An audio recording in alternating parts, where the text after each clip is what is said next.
जय गुरु जी संगत जी।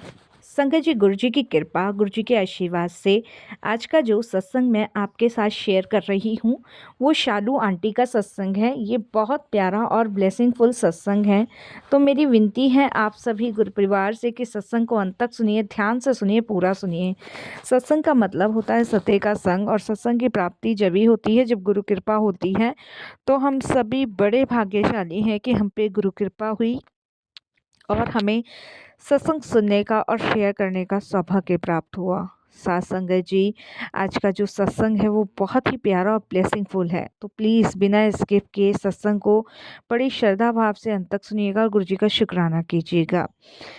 इसके अलावा अगर आप भी अपने सत्संग अनुभव शेयर करना चाहते हैं तो हिंदी में साफ राइटिंग में आप अपना सत्संग लिखकर हमारी जीमेल आईडी पर सेंड कर सकते हैं, ताकि आपके द्वारा सुनाए गए सत्संग से जो भी गुरुजी महाराज की नई जुड़ने वाली संगत होगी उन्हें गुरुजी के कल्याण, महिमा, अनुभव के बारे में ज़्यादा से ज़्यादा पता चले। सत्संग आपको पसंद आए तो आप इसको लाइक कीजिए, चैनल को सब्सक्राइब कीजिए, वीडियो को ज़्यादा से ज़्यादा संगत में शेयर ज़रूर कर दीजिएगा और बेल आइकन दबाना बिल्कुल भी नहीं भूलिएगा। जब भी कोई लेटेस्ट सत्संग आएगा उसका नोटिफिकेशन आपके पास आएगा। तो चलिए संगत जी, चलते हैं गुरुजी महाराज के सत्संग की ओर। सत्संग शुरू करने से पहले करते हैं गुरुजी का मंत्र जाप। ओम नमः शिवाय, शिव जी सदा सहाय। ओम नमः शिवाय, गुरुजी सदा सहाय। जय गुरुजी संगत जी। संगत जी, सबसे पहले गुरुजी महाराज के चरणों में कोटि कोटि नमन। सारी संगत जी को जय गुरु जी। आज जो मैं अपना शुक्राना सत्संग शेयर कर रही हूँ वो गुरुजी महाराज की कृपा से कर रही हूँ। संगत जी, वैसे तो देखिए हमारी इतनी औकात नहीं कि हम कोई भी शुक्राना सत्संग शेयर कर पाएँ, लेकिन जब प्रभु की कृपा, प्रभु की इच्छा होती है तभी हम उनका वर्णन कर सकते हैं। और मैं अपने गुरुजी का जो आज वर्णन कर रही हूँ ये सिर्फ़ और सिर्फ़ उनकी ब्लेसिंग्स के कारण ही है। नहीं तो संगत जी हमारी इतनी औकात नहीं कि हम गुरुजी के शब्दों में कुछ वर्णन कर पाएँ, क्योंकि संगत जी उनकी महिमा अनंत है, अपरंपार है और वो हमारा हर तरीके से कल्याण ही कर रहे हैं। संगत जी, मैं हमेशा शुक्राना अमृत वेले उठकर करती हूँ। हमेशा मैं गुरुजी का शुक्राना ज़रूर करती हूँ, चाहे मैं कितनी भी थकी क्यों ना हूँ, चाहे मेरी कितनी भी तबीयत ख़राब क्यों ना हो, लेकिन मैं शुक्राना ज़रूर करती हूँ मालिक का, और वो भी अमृत वेले में।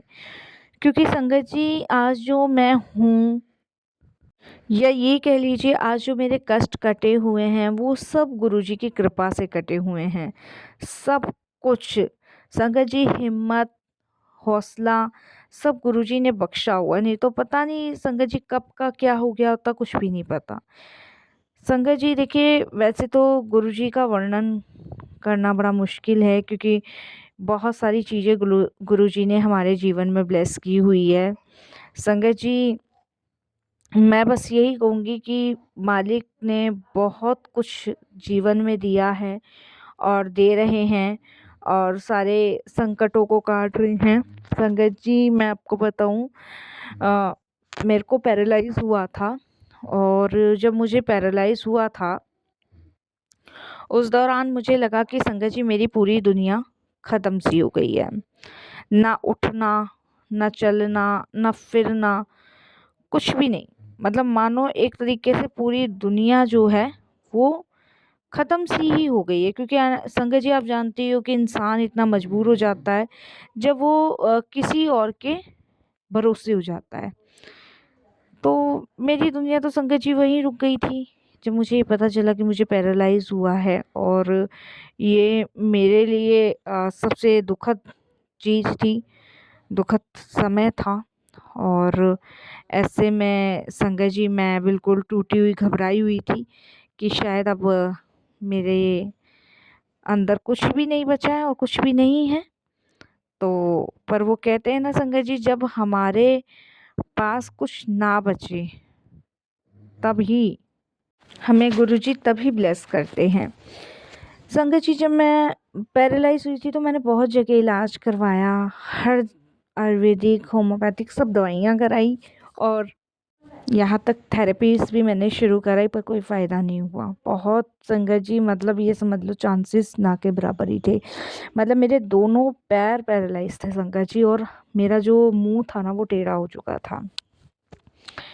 ऐसे में मैं संगत जी टूट गई थी, बिखर गई थी और दूसरे के भरोसे हो गई थी। और संगत जी एक बात बताऊँ, कड़वा है पर सच है।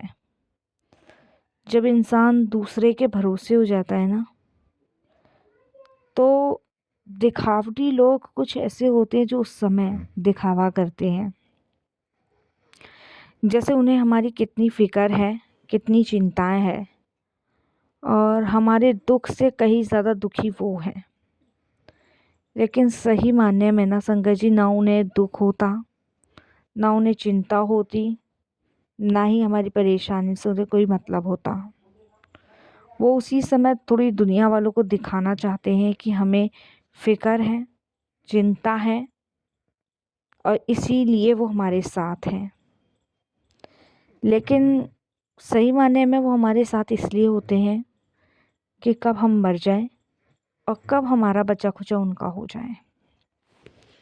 और यही कंडीशन संगत जी मेरी फैमिली की थी।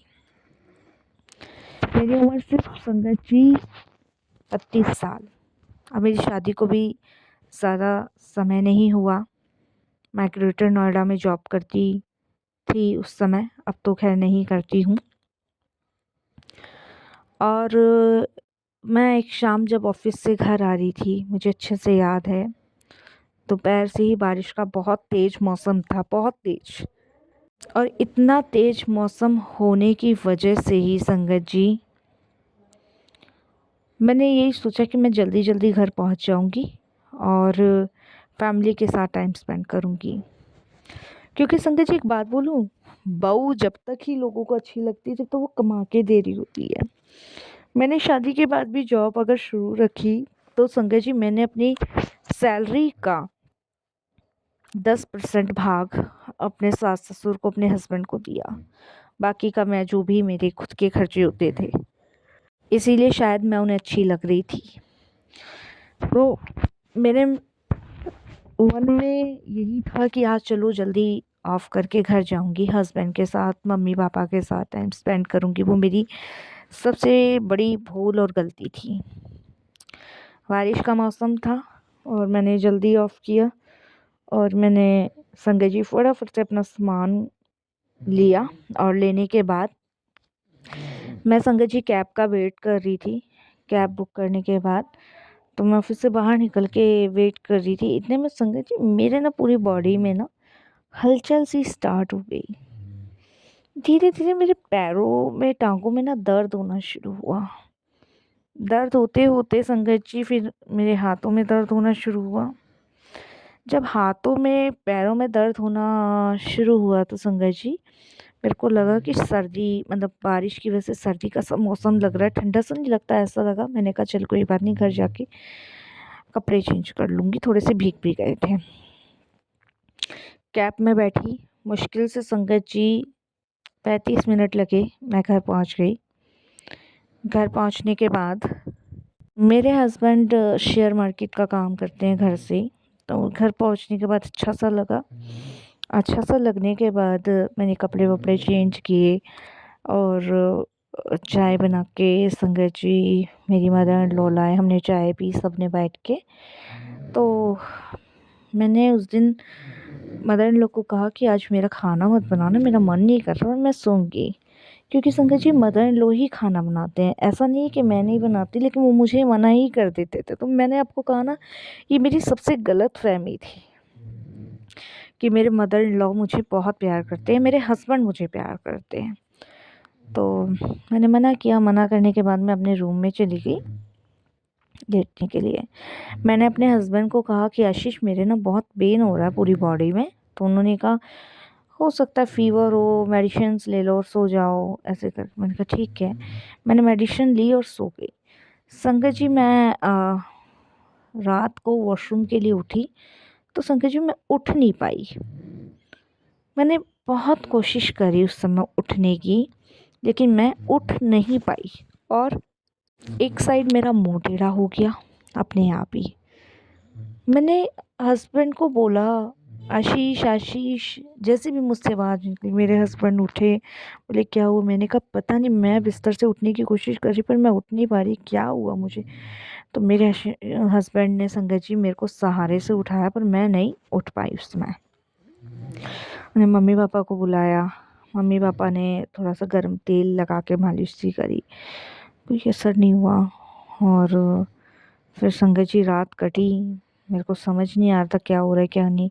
नेक्स्ट डे मॉर्निंग में हम लोग डॉक्टर के पास गए, जबकि मैं चल नहीं पा रही थी। मुझे गाड़ी में ऐसे लेटा के आशीष लेके गया, डॉक्टर के पास गए। डॉक्टर ने चेक किया तो डॉक्टर ने कहा कि पैरालाइज हुआ है। और अ, इस तरीके से जब डॉक्टर ने कहा तो मैं एकदम से घबरा गई, परेशान हो गई, टूट गई। और इस पे संगत जी मेरा साथ किसी ने नहीं दिया, ना हस्बैंड ने, ना मदर इन लॉ ने, किसी ने भी मेरा साथ नहीं दिया, किसी ने भी। और आप बिलीव नहीं मानोगे, ऐसी कंडीशन में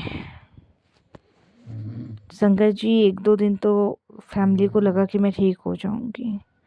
जब फैमिली ने कहा कि अब ये ठीक नहीं होने की, तो मुझे मेरे हाल पे छोड़ दिया, क्योंकि ऑफिस जाना छूट गया। मैं घंटों तक मदर इन लॉ को बुलाती रहती थी, 100 में से एक आवाज़ सुन के कहती थी आ तो रही हूँ, कर तो रही हूँ, सारा घर का मतलब मुझे बहुत ज़्यादा कहना सुनना उन्होंने शुरू कर दिया। हस्बैंड को फ़ोन करती थी, हस्बैंड का यही कहना था कि काम देखो कि तुम्हें देखूं। और फादर इन लॉ तो उनका तो कोई मतलब ही नहीं था। संगत जी इस तरीके से मेरे साथ होना शुरू हुआ, क्योंकि काम नहीं रहा, जॉब छोड़ दी, घर बैठ गई। ये उन्हें बिल्कुल रास नहीं आ रहा था। सास जब भी कमरे के पास से गुजरती तो बार बार एक ही बात कहना कि ऐसा कौन सा भैया हमारा कर्म हमारे सामने आ गया जो ये तुझे दिन देखने पड़ रहे हैं और हमें देखने पड़ रहे हैं। और मेरे हस्बैंड बार बार मुझे यही पूछते थे कि जो सेविंग की हुई है वो कहाँ है, और उसके पेपर वगैरह।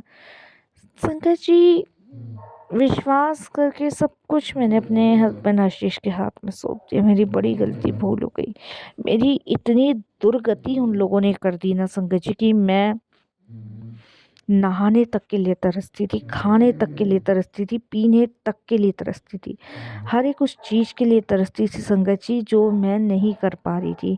वॉशरूम के लिए तरसती थी, अगर मुझे वॉशरूम आ रहा था तो मुझे 15-20 मिनट वेट करना पड़ता था। मुझे खाना खाना है तो संगत जी मेरे को जो भूख है ना, तो जब भूख मरने के बाद खाना आता तो ऐसा हाल हो गया था मेरा संगत जी, क्योंकि सबका यही कहना था अब तो काम करके देगी नहीं, ये है। तो इसीलिए मेरी मदर इन लॉ मुझे बार बार कहती थी कि तुम अपने मायके चली जाओ। मेरा मायका आगरे में है और मेरे ससुराल जो है वो दिल्ली में है। संगत जी इस तरीके से मतलब बात हुई तो संगत जी मेरे मम्मी पापा तो ले जाने को मुझे तैयार थे, लेकिन संगत जी मैं नहीं जाना चाहती थी। क्योंकि मैं इसलिए नहीं जाना चाहती थी संगत जी कि मुझे लगता था कि भाई मम्मी पापा पे क्यों बोझ बनना है, पति है, सास ससुर हैं, तो मम्मी पापा पे क्यों बोझ बनना है।